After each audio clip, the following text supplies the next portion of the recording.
Hello and welcome to episode 44 of the Championship Rounds podcast. And in a weekend with loads of boxing, we'll jump straight in. Firstly, Saturday in Tokonami, Japan, Masamichi Yabuki. Man, what a fighter! What a fighter! So beautiful. I'm gonna let Dan go on this one first because I've got something that I know who'll say about this fight. So go. What, that nobody can defend the jab? Yeah, they can't. Nobody can defend the jab. Yes. I'm telling you, it's such a big weapon in 2025. Having a jab, or even at any time, but especially now because no one can defend the jab. And his jab is just so good. I mean, it's not fast, but it's hard, and he has great timing with his jab. I mean, what can you do when your head is getting snapped back by a jab that's going to feel like a right hand because he punches so hard? Yeah, and look, I mean, you thought it was going to be over early, and it probably would have been if it wasn't for the clash of heads. He probably would have stopped him in like 7 rounds. It would.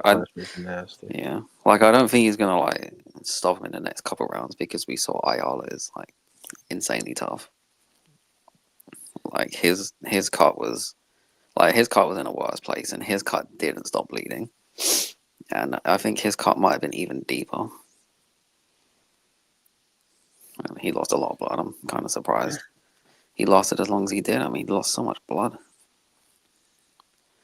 So, great bloodbath. So remember, these aren't big individuals.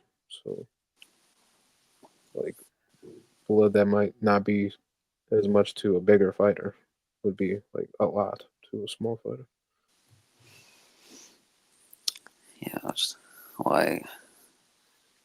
I think Ayala's cut. I mean, that was bad enough to stop the fight, but I think because Yabuki was also cut, that it didn't pay as much attention to Ayala's cut. I think if it was just Ayala that was cut and it had that cut, it might got stopped because that was really bad. If Ibuki's cut wasn't so wide. Yeah, and his cut, it had like a few rounds, like where it stopped bleeding, but Ayala's cut just kept going, kept going, kept going. His nose was just covered in blood. You'll see in the thumbnail. Also in the first right round. after the cut. Go on, Sarge. No, I was gonna say when y'all see the thumbnail, I put up the picture of both their faces side by side right after the cut, and there's just a ludicrous amount of blood that they fought 9 rounds like that. Insane. Yeah, I was gonna say, I literally the shot that Ayala's nose started bleeding in the first round. Like, that's how instant that damage was. I'm pretty sure as well. Like, just going through the fight, like the first minute, I knew Yabuki was winning. He nailed Ayala. I think it was about 20 seconds in, 25 seconds in, with a massive right hand, and he nailed him. And Ayala sort of wasn't hurt, but the way he sort of rode the shot, he sort of took a couple of steps back and was clearly like felt it. And like, I think that did his nose in. I'm pretty sure it was that early. And if It was it wasn't bleeding that, from the first it round. was the left hook right on his Going back from the corner, like obviously, face.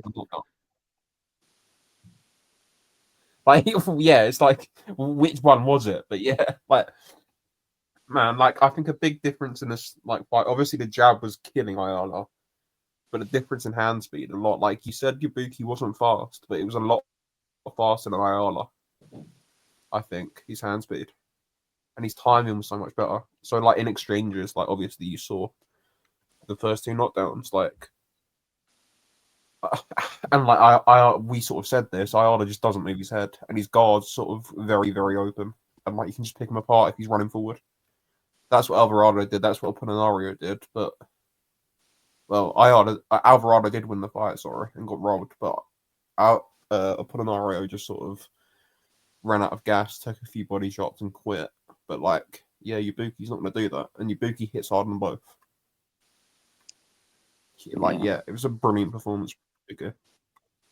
Yabuki does this thing all the time where every time his opponent throws, he tries to counter.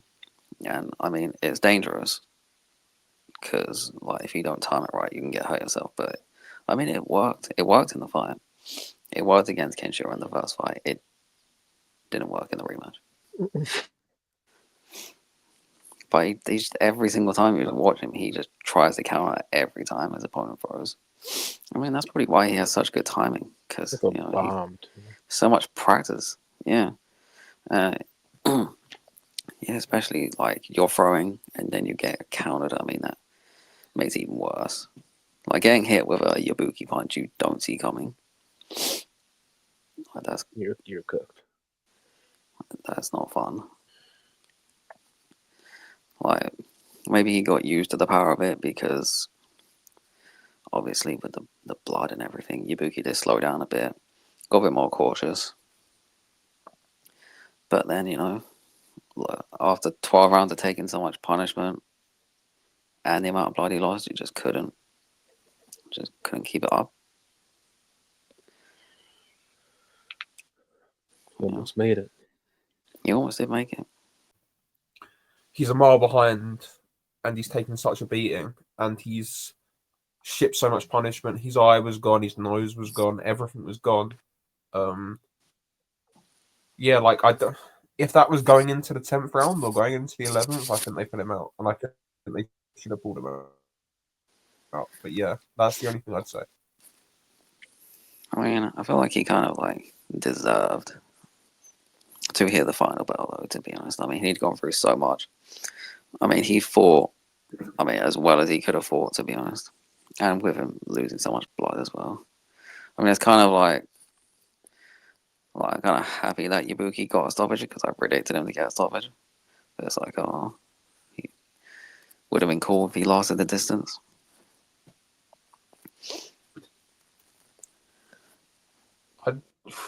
I don't know, man. I'm sort of I sort of think stoppages are stigmatized a bit too much. Like, what's the point in sending him out? But yeah, like you heard the final bell, but you took a hellacious beating, got dropped multiple times. What's the point? Yeah, I mean, like they probably thought, oh, it's just one more round. But then, like one more round, even just one more punch is all you need. Yeah, that's sort of what I mean. Like, if it was the 10th or it was the 11th, like they're not sending him out. I don't think, but it is what it is. Yeah, like Ayala's just tough, but like you can only get that far with that style. Like his head doesn't move, his guard's open, he squares up a lot. Like sort of everything that was going wrong for him in the Apollinario and the Alvarado fights was happening on Saturday, but he was out who can punch harder. Yeah, like he's okay.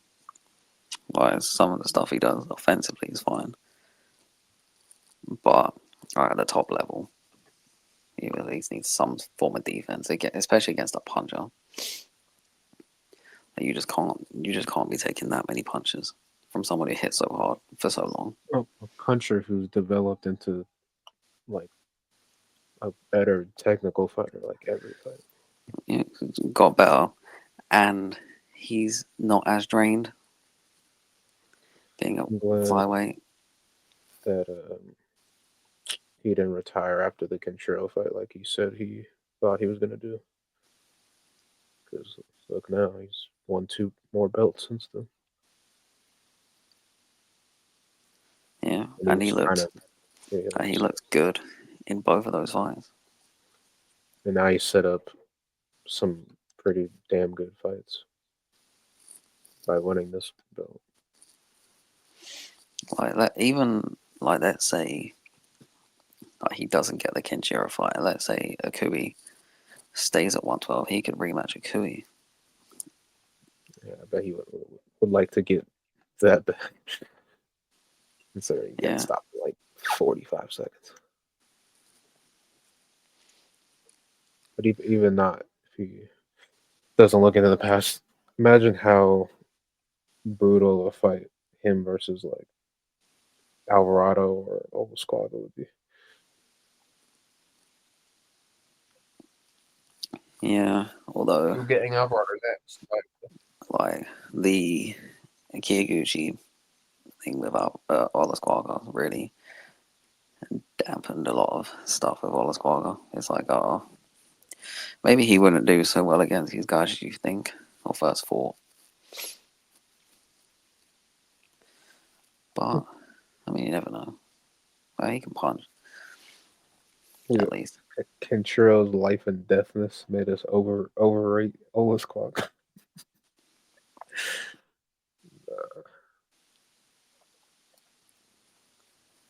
But yeah, like I think you're getting the Alvarado fight next. He's mandatory, and he stepped aside for this, so like he should fight Yabuki next. Yeah. I think the only way it doesn't happen is if they have a unification next, which is probably unlikely. Yeah.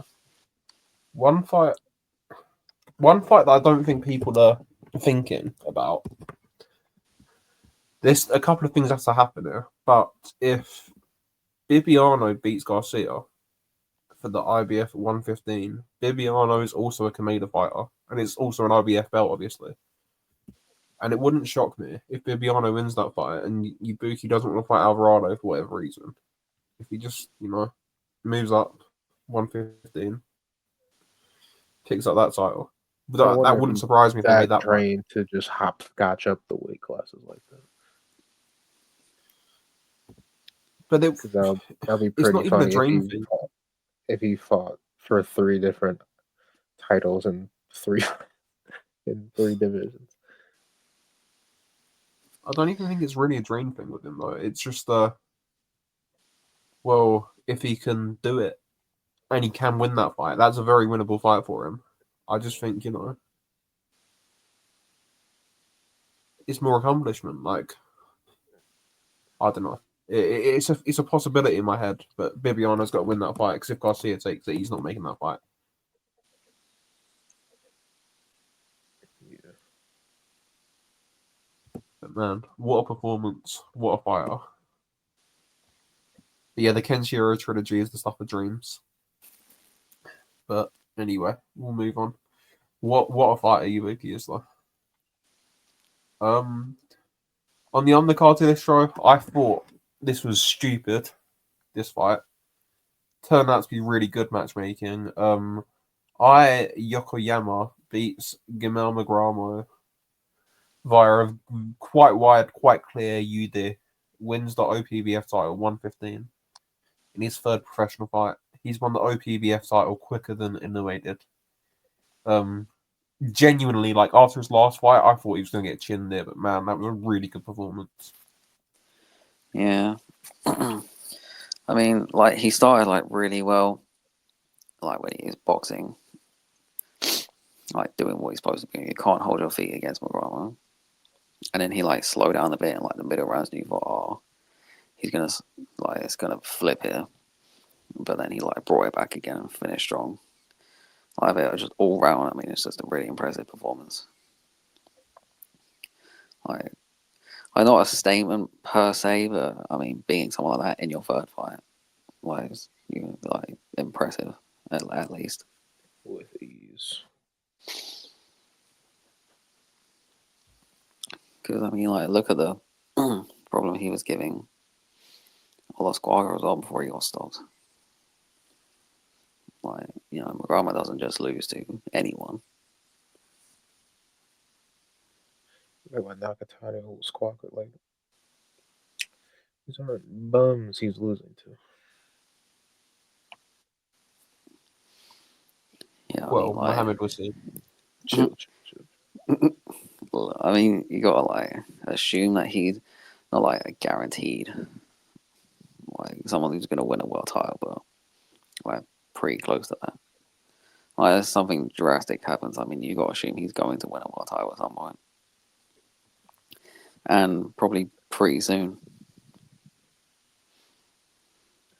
So probably inside 10 fights. He's one thing I would say is a really good performance, but like his jab comes back so low every single time he throws it. Like that's one thing I was noticing, and that's the like small bits of success that Magramo had was sort of from that.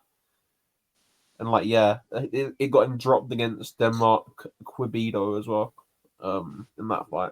And like he just needs to sort that out. Just keep your hands up, man. Yeah, like imagine like Bring him back high. Imagine Akui does move up, and then let's say he fights Akui somehow. Akui's gonna have a field day with that, a low lead hand or something like that. Even if it's anyone who can counter punch. But yeah, It that's was a a good small change. performance. He's young. He's young. He's 23. He'll learn. He's learned. I think well, there's a rogue option for him next. If they really think he's that good, Pedro Guevara just came back last night, or on Saturday, or on Friday, or one day this week. He got a UD win. So I like that Guevara, or someone like RG Cortez or someone. Look, if they really think he's that good, and Bibiano does win, fight him. That would be interesting. That would be interesting. Yeah, I mean, look, if you're sticking him with Magramo in his third fight, you can stick him with Bibiano in his fourth or fifth fight. The only issue is once he gets to a world title, like you can't really step him back. That's the issue, I think. And that's the issue I think Oda Squag will have. You can, because it's an IBF belt and their rankings aren't very good. And a lot of the like mandatories or title like rank contenders aren't the greatest. Like these random Thai guys just in the lower weight rankings that they just run over in a couple rounds. People like that. Obviously, you can't go crazy and just pick up some random journeyman. But some of them are not good, and you just don't know how they got ranked. Thank you to the IBF Pan Pacific title for feeding half the population of Thailand. Yeah. Yeah, it was a really good show on Saturday. I enjoyed it. Obviously those two fights. There wasn't much else of note apart from some domestic action. Michael Dasmarinas got iced. But there wasn't anything else really on that show. Saturday night will start in Cancun in America.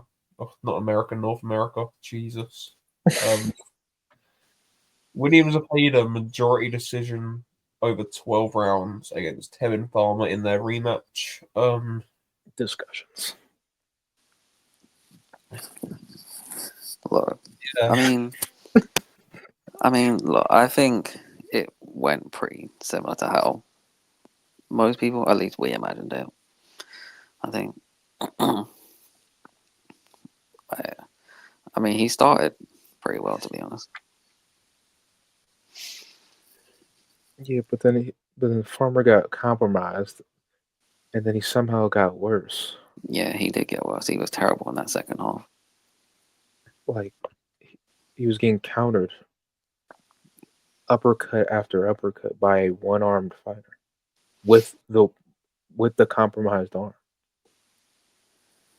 Like, I don't think Farmer won. I had it a draw. That's like, man. But I wouldn't be against anyone having Farmer win in that fight. Which is crazy because he had one arm for like 10 rounds. Yeah. Like, that's nasty.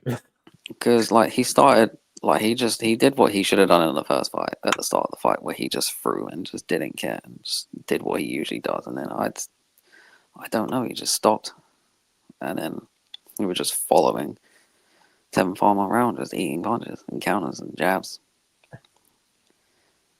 Uppercut City. And getting dropped, but not calling a knockdown.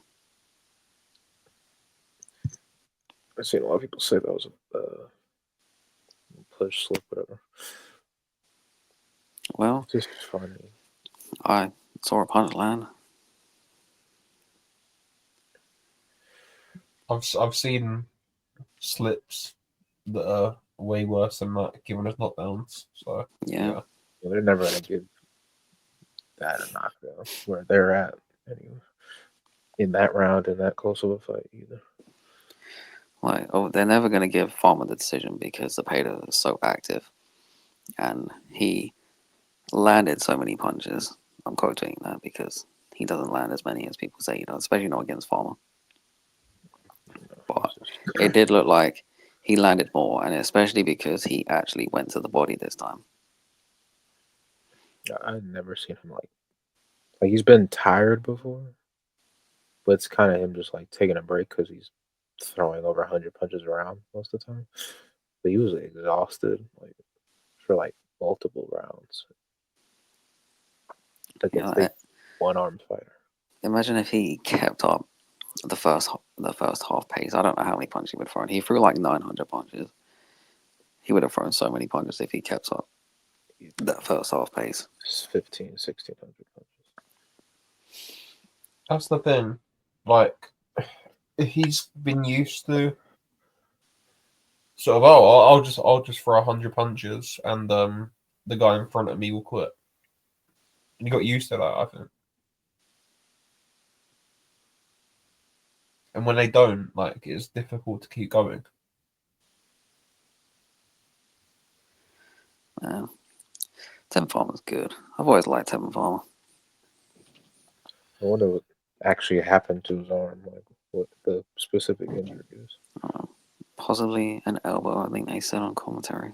Or a broken hand, one of the two. I don't know.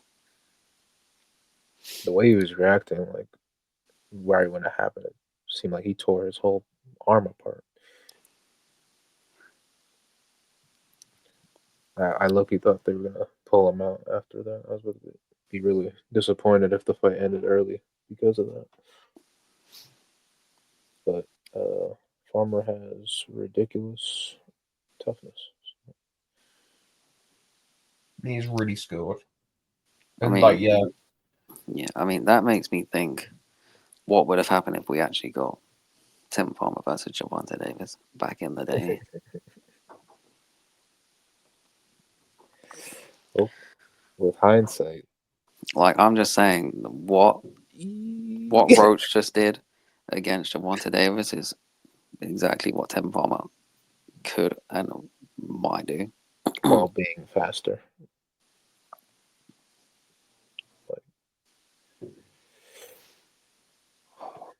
That would have been fun to see a certain fighter get his ass kicked. Like, not necessarily that Farmer would have won, but I mean, like, he definitely could have won. Like, he would have had a very good chance, and that's like basically like 50-50 fight. Even though people didn't think it was a 50-50 fight at the time. Yeah. I don't know. I think Tank probably would have stopped him. But, Like, yeah. the difference is, like, back at when Tevin Farmer was in his prime, like, he didn't, like, hold his ground as much. Like, he moved a lot more. And he didn't throw as many punches. Like, his main thing was defense. It's so annoying, man. Like, that era, sort of the few years before the pandemic, when Hearn went to America, the zone, and they were paying millions and millions and millions of dollars for these guys to fight absolute nobodies. And then it just destroyed the market. And it's like, well, why would I fight Gervonta Davis for $4 million when I can go and fight John O'Carroll for 2.5? Like, yeah. And like, there's like a few fighters, Andrade as well, that just got ruined by that because it's just like, well, fair play to them, they're getting their money, but like, Jesus, or some awful fights, really awful fights. Awful fights. Oh, that might sum up most of Demetrius Andre's career. Opponents. Yeah. Awful fights for huge money, and then like you end up with a career like Andrade, where it's like, yeah, he's a good fighter, but what did he actually do? He won a couple vacant titles. Yeah, like that. That's the thing with Tevin Farmer. Like, just that run, man. It wasn't good. Like that French guy he fought, James Tennyson he fought as well. Like, like what's going on? He was essentially defending that IBF belt like it was a European title. Like Billy Dib, he won it. Then James Tennyson, Francisco Fonseca, John O'Carroll, and then Guilherme Frenois, and then lost it to Jojo Diaz. Like, there's not one good opponent there that he's defended it against. But anyway, that's a different story. But yeah, he's a really good fighter. I thought Zepeda won it probably 7-5, 8-4 ish, but it was close. It was really competitive. Barman landed a lot, but man, I don't know about Zepeda. Shakur, I don't think Shakur would drop around to him, man. Honestly. Well, he shouldn't. Like, I think we're at the point of this fight where you're not judging if Shakur wins or not. You're judging him based on how many rounds he loses to Zepeda. Yeah. Yeah. 10 to 12 of them. Like, buddy, if you lose like 3 or more rounds, like, we need to have some conversations. Like, I don't care how many punches he throws. Like, come on. I don't even think they'll take that fight though. I think they'll wait it out, or maybe move it to 140. Like, he's toned it down enough times already. There's nothing after that makes me think they're even more confident now. Like, I just think they'll put him out. I don't think they'll take that fight. Like, if you're Golden Boy, what are you really gonna do?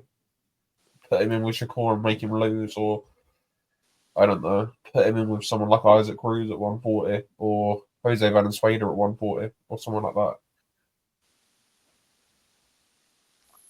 Yeah, I mean, there's lots of better fights for him that make more sense if you're Oscar De La Hoya and Golden Boy. Look, just move. It's not, the fight's not going to happen. If it was going to happen, it would have happened already. Yeah. It's just, I don't know. There was a time where a Zepeda win would have been a really, really good win for someone, and now it's just not. It's just you just beat a guy that struggled massively with Tevin Farmer, you know? But it is what it is. Anyway, moving on. Oscar Collazo is brilliant. He smashed up Edwin Kano, stopped him in the 5th round with a body shot. He's such a good fighter. He's so good. That was violent. I honestly don't know how Kano or Kano survived the 4th. Those body shots in the 4th were just ridiculous. Yeah, I mean, not really much to say. It's just another Oscar Collazo performance, looking great, pretty much. Yeah, like there literally just isn't like. Like, it's basically the same thing after every fight. Yeah, he's insane. He's great. He's just destroying people. I just hope next fight it's a champion that Why significantly better opponent. I mean, he called out Jerusalem. He wants the rematch. We all do. Yeah, that's that Jerusalem fight. And who was it that hurt him in the 2nd round? Was it Zapata? Yeah. Yeah. Zapata hurt him in the 2nd round in their fight. Yeah. They're the only 2 moments, and the Salazar fight when he got dropped, moments at championship level where, like, he's been like in danger of like losing a fight. Really, like Jerusalem had Lost a the really good first start. couple. Jerusalem's a Yeah, really good fighter. he won the first like 3 rounds like easily, and then proceeded to get his body smashed in for the next 4. Yeah, So I mean, I think like everyone's gonna pick fighters. But I mean, it's interesting. I mean, it's way more interesting than they've it both gotten was. better since their fight.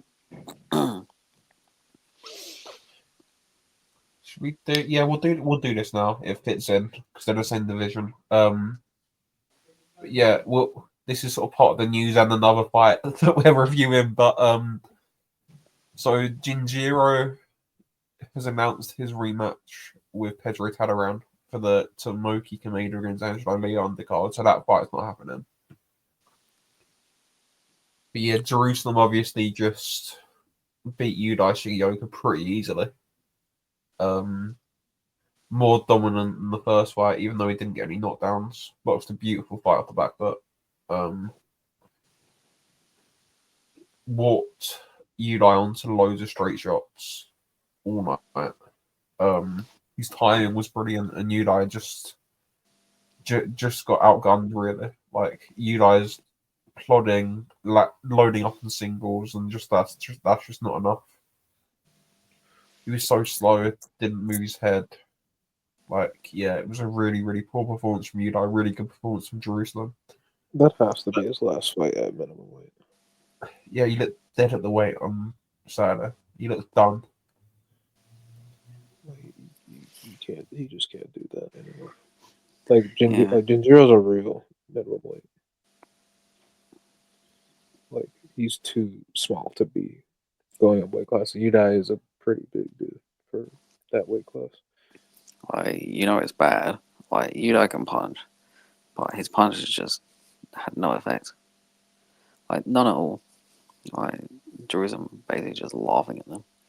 And Jerusalem, like most punches that Jerusalem threw just had some sort of effect on Yudai. If you've seen the first fight, it's basically the first fight, just double as worse without the knockdowns. Pretty much. Like, Yudai won maybe 3 rounds at best. Like, at the very least, I mean, Yudai, he did kind of sell out a bit at the end and try to win, which was good to see at least. Like, he could have just carried on doing what he was doing, but he didn't. Sat down and went for it. And so I gave him a couple rounds of the last 2. But even then, one of those could have gone either way.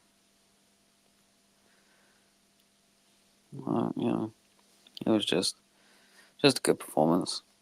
Yudai, I don't think Yudai's just ever going to beat Jerusalem. Just bad start matchup for him. Like we said in the preview, bad start matchup for him. He's not going to beat Jerusalem.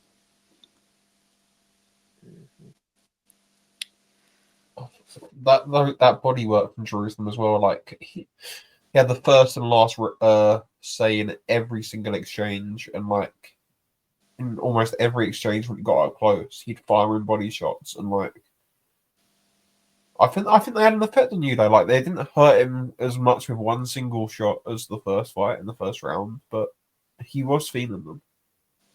Yeah, he's definitely feeling them. It was like a really slow first round. I was like, maybe it's going to be different this time. Nope. Straight back to normal for Jerusalem in the second round, all the way to the 12th. I mean, yeah, that was pretty much all it was. Yeah, it was a good performance, but like, yeah, the fight to make is Collazo against Jerusalem too. If they're both gonna stay at 105, I think Jerusalem's probably the more natural 105. Like Collazo was saying, he rehydrated to 120, and that was like a few hours before the fight as well. So he's probably in the ring at like 122. Yeah, he is. He's massive. He doesn't look big because he's a minimum weight, but for a minimum weight, he's big.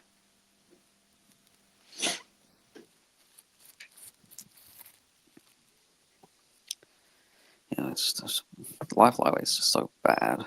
Like I want to see him up there. The only fight I even care about him up there is him against Canizales.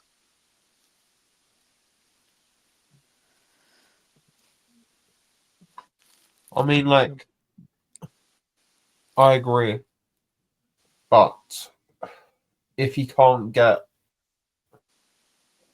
unifications at 105, I think he can. I think they'll make the Jerusalem fight, but if he can't get a Tadaran fight or whatever, I'd rather see him fighting the Rene Santiago's of this world than the Edwin Canos or Connor. I whatever you want to call them.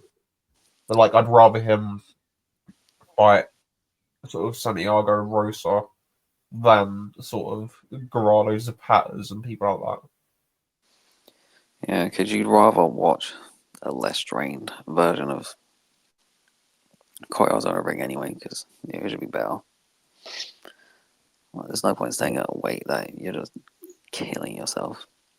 Like killing yourself to like unifications, yeah, sure, fine, or an undisputed fight, fine, but for these type of defense, it's just not worth it. Yeah.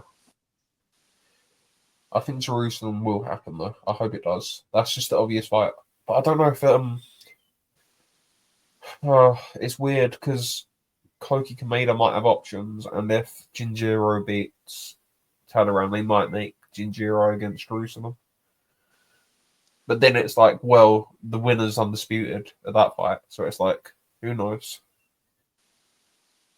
Who knows, man? I just hope we get unifications. Like we've had one, just it's not making them because they're right there. They're really easy to make. But yeah, there was nothing on that card. Now upon Sorong I got stopped, and he needs to finish. But that's about it. Yeah, he got That's bad. right. Oh no, you've forgotten the best heavyweight in the world. He is so Oh, yeah. bad. He is so bad. Like generally, just make him Brandon to versus. I mean, Just make him versus Alan Babbage. that, Just make him versus Alan Babbage, Jesus. you might lose that fight. please. Yeah, he might. He's so bad. Right, it's been 3 years. Oh, The Brandon Tajima gimmick is over. Kogi, please stop.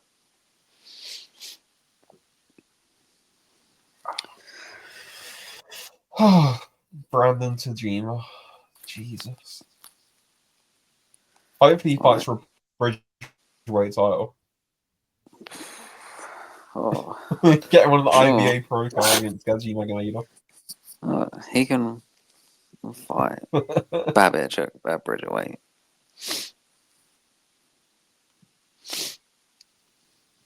Loser retires. An Winner interim title.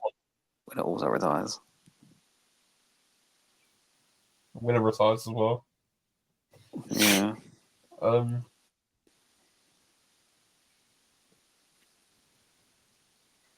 Right. Brandon Tajima. Jesus. Brian Norman knocked out Derek Cuevas to retain his WBO welterweight title. Yeah. As soon as Cuevas felt the power, he didn't want to know. And I thought he quit, to be honest. No, he did. Although he still stunned Norman in the first, which was funny to see. But I mean, that was a good performance from Norman. And the combination up and down, that was really good. Yeah. Like, It's weird because I think.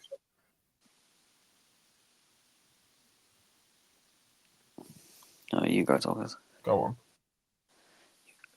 I was just going to say, it's like weird.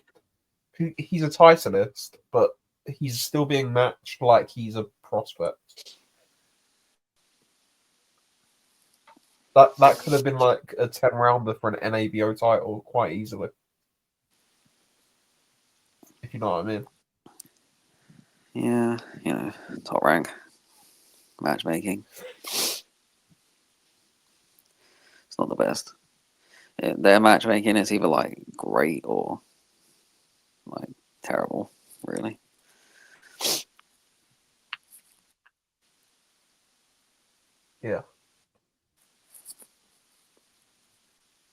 it was good enough, but like I don't think Cuevas was anything really. Yeah, I mean, like the only I think he even really threatened with his power. I mean, he can punch. I mean, I get. I mean, he did like stun Norman, but I mean, he didn't really do much else. Like Norman, like it's like style, not when he's fighting inside because you know it kind of reminds me a bit of Andre Ward, especially with his jab to the body. Maybe. And that combination finishing with a jab. I mean, that's something I could see Andre Ward doing. Obviously, he's nowhere near as good as Andre Ward. Just a little bit of similarities, I see. Don't kill me for saying this. Just saying. Just my observation. I think he's gonna chin Jin Sasaki. By the way, when that fight happens, because that fight is probably gonna be next in Japan. Well, yeah. This is one of those fights where we're not going to judge him if we're not going to guess if he wins or not. We're going to judge him if he doesn't stop Jin Sasaki. Yeah, he should be chinning that level of opposition. I Really. don't think the fight goes past 2 rounds. I'm not gonna lie. Like if you're not like wary of a Cuevas power, who punches really hard, is it going to be that wary of a Jin Sasaki power? I mean, both their massive punches are both leg hooks. I mean, he didn't seem too bothered. Like even especially after getting hurt, if you just to carry on doing what you do and not be bothered. I mean, outside the left hook, Sasaki's not going to pose any problems for him. And like he's gonna once you see it once, you see it every single time. So it's just like yeah. Yeah, like he doesn't not really set it up. It's just winging in hooks. I just everything's the left hook, left hook, left hook, left hook. Basically, like Donaire of 2013. And not as good, not as quick, Yeah, not as accurate, not like it's just yeah, just without everything good that Donaire possesses. Just the days when he was just a left hook, trigger happy. That's why he left Robert Garcia. Anyway, moving on from Donaire. yeah. He's a decent fighter, nothing special. But I like some of the stuff that Norman does. I mean, he's got skill, but he's just like not as good as the top 2 guys in the division. yeah, But I mean, let's say Ennis does beat Stanley on his side. I wouldn't mind seeing the Norman fight because it doesn't look like Ennis is going to move up anytime soon.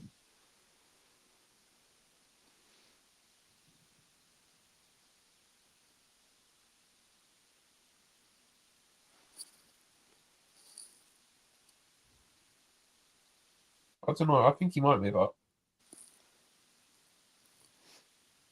I think there's a pretty good chance that Ennis moves up. Probably should. Like he should. Like there's no reason he shouldn't even still be at 147. But he didn't want to move up, and he wanted to get unification, and he's got it. I think he probably wants to be undisputed, to be honest. Yeah, but like coming off, he could have no belt in a couple of weeks, and he'll be coming off a loss, and I just don't really see the point of him staying there after losing to Stanionis. Well, if he doesn't lose to Stanionis, Okay, I'm just assuming he does. To be honest, at this point, I'm pretty confident Stanionis wins that fight, but let's see. I get if he wins, I can see it. If he loses, he'll be up at 154. oh yeah, if he loses, definitely he's moving up. Yeah. Yeah, Barrios is doing Barrios things. Who cares about him? I completely Yeah, forgot like about him. I forgot he even existed, let alone a champion. Oh, yeah, bloody hell. and you got Garcia against Rowley for the WBA regular as well. So you got that to look forward to.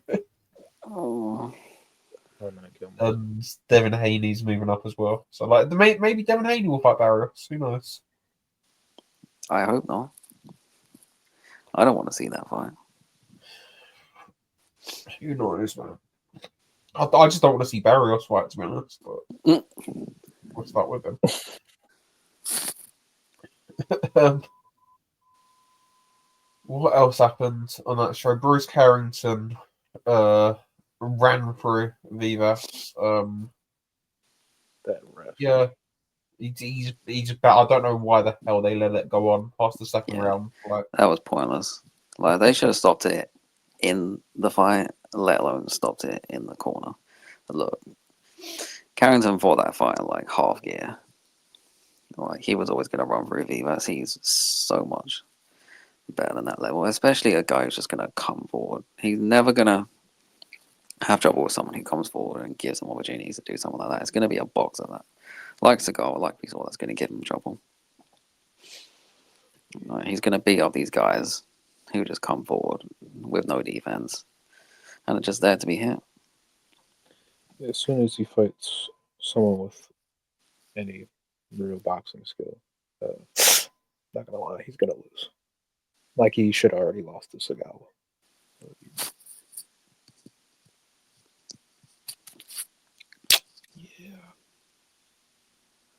Yeah, this is always gonna happen. Especially with Vivas, his defense is horrible. this was a WBC eliminator, and there's a few rumors that Fulton's moving up to fight Foster. So like, yeah, try and grab Carrington the vacant WBC, I think, or maybe fight for an interim later this year or something. Who knows? The WBC do love an interim title. There's a lot of fighters who hold belts that are not like world champion level. And if they give Carrington a goddamn vacant title, man, Jesus Christ. It's what it is. Like, if it wouldn't even be a gift if Bolton moves up, though. Like, it'd be more important. One thing about Carrington, I do, the type of character is, I do genuinely believe he wants to fight all these guys. I'm sure he does. He's got to get the ball rolling. He's pushing 30, Yeah, like so like he's got to do something. But people treat him like some next coming fighter, and he's just. I don't see it personally. I he's didn't see okay. that before or after Chicago, and I I don't think he's get a fighter more that hype after he beats on Enrique Vivas. I don't get a different opinion on that. I think he's a fighter that looks good against a particular style. That's exactly what Dan was saying. He Yeah, he fights like a competent boxer. He's not going to win on like a contender, like fighting for a vacant title level. He's not going to win. Well, look, let's say like he's one of those guys that does do well against certain styles. Look, you can be like considered an elite pound for pound fighter doing that. I mean, Teofimo Lopez has made a career out of it. Yeah, but the fighters he fought were pretty damn good. yeah. But the fighters Carrington would be fighting to even be considered anywhere near a top 10 pound for pound, like he would lose to. Like it's just I think that's not happening. if you want to make a statement, I think they need to send Nick Borg a pretty big offer. Well, he did call out Nick Ball. I mean, he seems to want that fight. Look, I mean, there's no doubt in my mind. Carrington's a world level fighter. Like whether you think he's the next coming of Jesus is a different question, and that's still up for debate. But I mean, he's a world level fighter. Like Yeah. he's good enough to win a world title, not just a vacant world title. Yeah, like when I'd probably pick him to knock out one of the current champions. Like that's just how it is. Maybe two.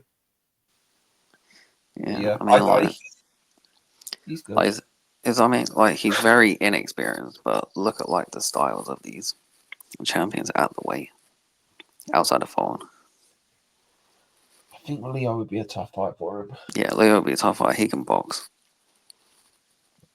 I But think yeah, Bull, I think he'd knock out. I think Leo Espinosa and Fulton would be. I'm not sure Fulton would. Honestly, I'm not sure Fulton would. Fulton, all his like work on the back that he does. Like, I'm not saying what y'all are saying. I guess I I don't know. I think Fulton likes to mix it up on the inside, and Fulton doesn't like long straight shots, and Carrington's very good at them. Yeah, I mean, he likes to mix up on the inside, but I mean, well, he's pretty good on. He's like good on the inside. Yeah, I just don't know. In his defense. I think that's a good fight. Like if you let him box, he will box. If he feels like comfortable, mix it up on the inside, he'll mix it up on the inside. Like he felt comfortable in the second Figueroa fight, mixing up on the inside, and he wasn't allowed to box in the first Figueroa fight. He felt comfortable fighting Leo on the inside. Felt comfortable boxing Danny Roman. He could have fought Roman on the inside, but he just wanted to outbox him instead. I don't know. Yes, interesting. He can fight a few different ways, but if he does fight Carrington, which he won't, then he should box. Don't fight him on the inside. Yeah, I'm not even sure. Like, I don't know. That's an interesting fight in my head. I'm not sure. Fulton definitely wins that. I don't even think. I think he wants to go for Nick Paul. I think that's the fight he wants. Cool. Although I don't think he's world level, I would have pom poms in my hand if he's in the ring with Nick Paul. I'm not gonna lie. Yeah, like I don't even know why he fought WBC Eliminator when he obviously wants Nick Paul. Well, like his WBA ranking, he's like number 2 there and number 1's vacant. Like he's highly ranked. Like maybe it's something to fall back on, just in case he doesn't get Nick Paul. Yeah. And like if Fulton does move up, of course, top rank can maneuver him into a vacant title shot or something. I was lying. Of course, Quayo is mandatory for Nick Paul. I forgot about that. Yeah. Yeah. Well, look, he should just forget Nick Paul anyway, because Nick Paul's going to fight anyway and lose. Yeah. Yeah. And unless he wants to fight Quayo for a vacant title. Well, maybe not. Quayo might get upgraded. Does he have an interim belt or some stupid stuff like that? He doesn't. I think he will fight for an interim belt, though. I think what will happen is Bull will fight anyway. Quayle will fight someone, probably a Levo again, for an interim title. Brilliant. Yeah, it's interesting. It's an interesting division. I really like the featherweight division right now. There's a lot of guys that are really, really good. Well, not even really, really good. They're sort of all at a very similar level. It's really competitive. It's like a mini 154. It's not as deep, but there's a lot of guys there. The fighters are not as good. Yeah, yeah. But there are a lot of good guys there. Like, there's 10, 15 matchups, like, all 10, 15 fighters that, put them in with any of the others, and, like, you've got a good fight. Like, guys like Kolmatov coming back that nobody's really talking about. You got guys like Mirko Cuello. You've got guys, Obviously the champions. You've got guys, Rhea up here, just won, didn't they? You got Luis Alberto Lopez, who just come back. You've got a lot of guys there, man. You've got a lot of guys that are very, very good fighters. Anyway, is that all we've got? Bruce Curran. Yeah, Luis Alberto Lopez came back. I mentioned him. In a fight that started at about 2 o'clock in the morning in Mexico at local time. It was on about it was on at a ridiculous time, but yeah, Lopez stopped Eduardo Montoya in the first round. Is what it is. It was a comeback fight. Landed a big left hook and then followed it up with a body shot, and that was all she wrote. Yeah, well, he shouldn't be fighting. I agree. Like, I don't care if he's passing MRI scans or if, like, he's recovered. If you have a brain bleed, you should not be able to fight. You shouldn't be allowed to fight. I don't care how serious or non-serious it is. Right, you're going into a ring to get punched in the head after having a brain bleed. No. Playing with your life at that point. Playing chicken with it. Yeah, it's literally he's playing Russian roulette with his life right now. And, there's a possibility that the next shot will have the bullet in. And he won't settle for this level of opponent for much longer. He's going to want to get back in the title picture. So. Yeah, obviously he was at catchweight for this fight, but, he's going to come back down to featherweight probably. Maybe he should fight a super featherweight. Maybe he shouldn't. Probably. I mean, I'd rather him fight a super featherweight if he's going to fight because he's going to be drained or more dehydrated at 126. And more chance of him having another brain bleed.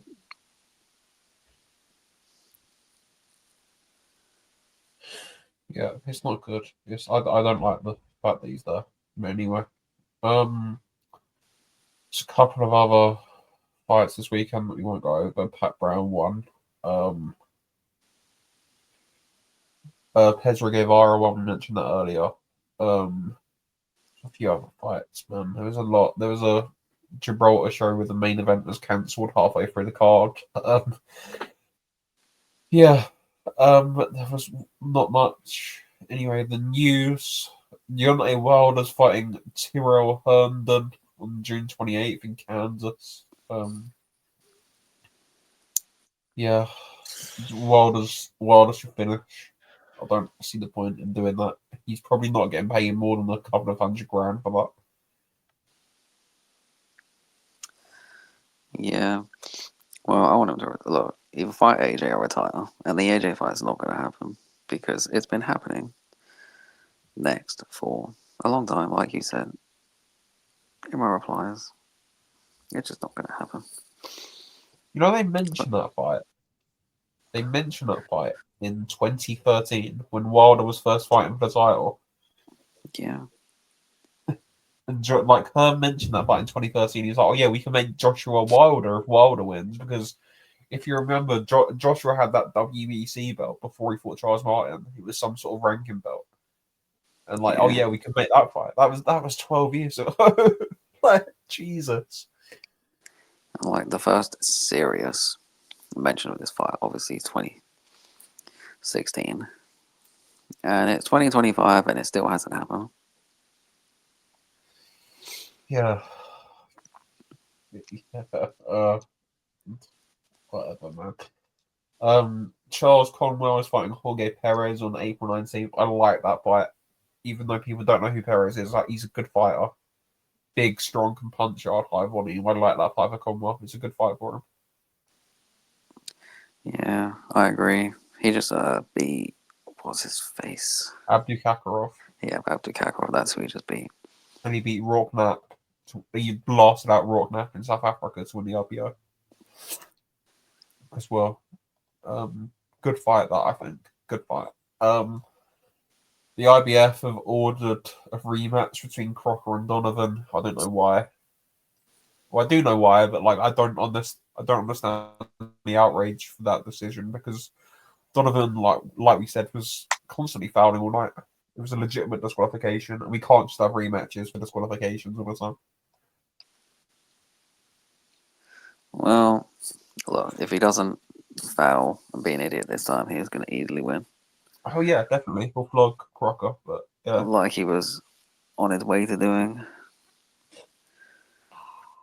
Yeah. And yeah, the IBF weren't done. Chisora against Dubois. Mm, Yeah. I said a few months ago, it wouldn't surprise me if that fight happened. You know, easy defense for Dubois, big name. And now, yeah, they've got Chisora that IBF eliminator, that IBF number 2 ranking. Piccoli's been an idiot and took a payday and took a dive and ruined his eliminator chances, and then it gets to a point where it's like, oh, you know, it's all opened up for him conveniently. like maybe it's going to take like Chisora dying for them to stop giving him these like opportunities or sticking him in with all these guys. It's stupid, isn't it? Like, how many more punches do you want someone to take? Dubois gonna. I can just see it. You know, like the Hay stoppage. It was a sort of right hand over the top. Yeah. I can just see that shot, and then just Chisora out on his back. Like, he's going to ice him badly. Yeah. Yeah, it's not good. It's not good. And you know the bad thing? The bad thing about that fight? Chisora getting iced early. No, yes, yeah, it's happening. Yeah, but Chisora getting iced early is probably the best outcome because, like, I don't know, taking 6, 7, 8 rounds of Daniel Dubois right hands and jabs is probably a lot worse for him. Yeah, but then he gets iced in a round. Everyone will be like, oh, he got caught cold. He can still come back from that. Give him another title shot. No, I'll tell you what they'll do. They'll give him a couple of tune-ups. They'll give him, I don't know, Adam Babich. And then, like, next year, they'll wheel him out for Moses Talma. And then they might make a Dave Allen fight or a Johnny Fisher fight after he gets iced by Talma. And then, like, it'll be going on for another 2 or 3 years. It'll be fighting until he's 45. This is disgusting. Look, he should fight Brandon Tajima and kill him for us. Jesus. Yeah, Sky Sports pay-per-view, headliner at the O2. The Indigo at the O2, the casino. Alright, no, headline pay-per-view, your call. Derek Chisora versus Brandon Tajima. We will be there. Someone has to be. It's just a sad indictment on British boxing that he's still one of the biggest names. Really? Jesus.